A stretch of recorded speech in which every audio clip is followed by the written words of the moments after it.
মাইসোরে চলছে টিউবার মেলা।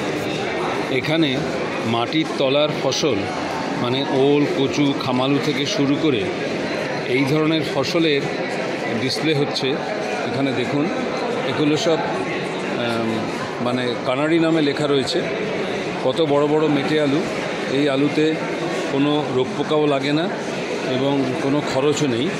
এখানে এই প্রায় 50 রকমের মেটে আলু ডিসপ্লে করা হয়েছে এবং জনগণের মধ্যে প্রভূত সাড়া। মেটে আলু অত্যন্ত পুষ্টিকর, অন্তত এতে যেহেতু সার বিষ কিছু লাগে না, কীটনাশকের কোনো ব্যাপারও নেই এবং এর পুষ্টিগুণ যথেষ্ট। চাষ করতে খরচ কম। আগে কিন্তু আমাদের দেশে মেটে আলুই ছিল, খাওয়া হতো।